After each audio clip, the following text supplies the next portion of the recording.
Hello friends, welcome back to my channel. আচ্ছা বলো তো, বেশি করে দাম দিয়ে কোনো ভালো ননস্টিক কড়াই কেনার পর কিছুদিন ব্যবহার করার পরই যখন কোটিংটা উঠে যায় তখন মনে হয় না পুরো পয়সাটাই বরবাদ? জানো তো, আমি যবে থেকে আমার ইউটিউব জার্নি শুরু করেছি আমি বেশ কিছু ননস্টিক কড়াই কিনেছি, কিন্তু কিনে আমার বারবারই মনে হয়েছে কিছুদিন পর যে উপরের কোটিংটা উঠে যাচ্ছে। আর কোটিংটা উঠে সেই কোটিংটা যদি কোনো খাবারের মধ্যে মিশে যায়, তোমরা তো সবাই জানো সেটা কিন্তু খুবই ক্ষতিকারক।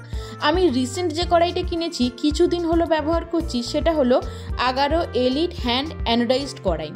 এই কড়াইটার সম্পর্কেই আমি তোমাদের বলবো। আর আমি যেহেতু একটা ভালো কড়াইয়ের খোঁজ পেয়েছি, তাই আমার মনে হলো তোমাদের সঙ্গেও এটা শেয়ার করি। কড়াইয়ের যে ব্র্যান্ড নেম সেটা কিন্তু কড়াইয়ের পিছনেই লেখা আছে, কত পর্যন্ত এটা পুরু আর কতটা ব্যাসযুক্ত, are made in India cookware লেখা রয়েছে, এটা তো তোমরা দেখতেই পাচ্ছ। কড়াইটা কিন্তু খুবই ভালো। আমি বেশ কিছুদিন ধরে কড়াইটা রান্না করছি এবং দেখছি কড়াইয়ের দুদিকে যে হ্যান্ডেলগুলো রয়েছে এগুলো কিন্তু রান্না করার সময় খুব একটা গরম হয় না, কোনো কাপড় ছাড়াই তোমরা এই হ্যান্ডেলগুলোকে ধরতে পারবে। এটা কিন্তু এই কড়াইয়ের আমার একটা বেস্ট পার্ট লাগলো।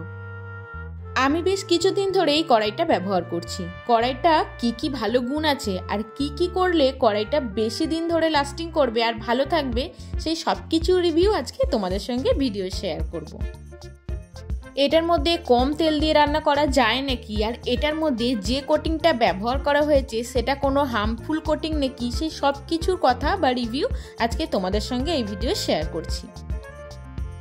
প্রথমেই কড়াইয়ের লুকের ব্যাপারে বলি। লুকটা তো আমার খুবই ভালো লেগেছে। নর্মাল ননস্টিক কড়াইগুলো যেমন দেখতে হয় এটা তার তুলনায় অনেকটাই আলাদা, আর এটার গভীরতাটা হচ্ছে 3 mm পর্যন্ত।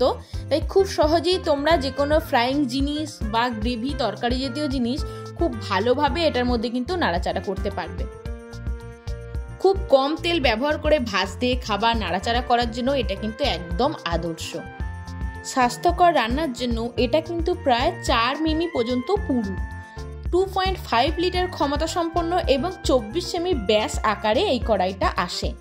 এটার হ্যান্ডেল কিন্তু খুব দৃঢ়ভাবে লাগানো হয়েছে, যেটা ধরে রান্না করতেও তোমরা সুবিধা পাবে। এই কুকওয়্যারটা অবিষাক্ত, স্ক্র্যাচ প্রতিরোধী আর টেকসই। এছাড়াও এটা কোনো কিন্তু প্রতিক্রিয়া করে না।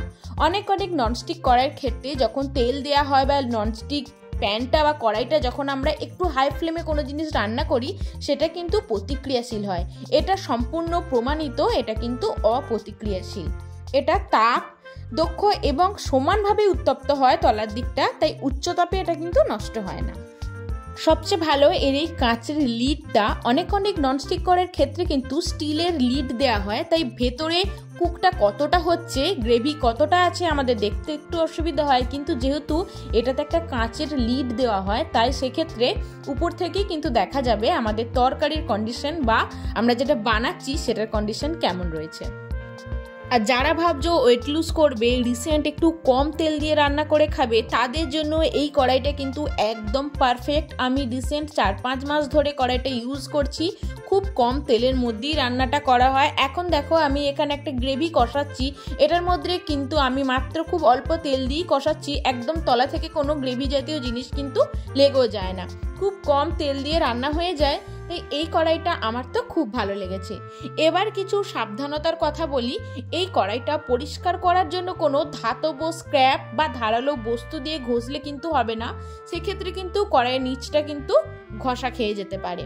সব সময় একটু গরম জল দিয়ে নরম কাপড় বা স্পঞ্জ জাতীয় কিছু ব্যবহার করে লিকুইড সোপ বা যে কোনো সোপ দিয়ে এটা পরিষ্কার করতে হবে। আর পরিষ্কার করার পর কিন্তু ভালো করে এটাকে শুকিয়ে নিতে হবে, তাহলে কিন্তু অনেক দিন ধরে কড়াইটা লাস্টিং করবে। এটা আমি অ্যামাজন থেকে নিয়েছি। তোমরা যদি এই কড়াইটা নিতে চাও এর লিঙ্ক কিন্তু আমি ডেসক্রিপশন বক্সে দিয়ে দেবো, তোমরা অবশ্যই একবার চেক আউট করে নিতে পারো। আমি কিন্তু এই কড়াইটাকে 10-এর মধ্যে 10ই রেটিং দেবো। আমার তো খুব ভালো লেগেছে। আর ভিডিওটা কেমন লাগলো তোমরা অবশ্যই জানিও। আর এই ধরনের ইনফরমেটিভ ভিডিও দেখতে চাইলে চ্যানেলটা সাবস্ক্রাইব করে আমার পাশে থেকো। Thank you.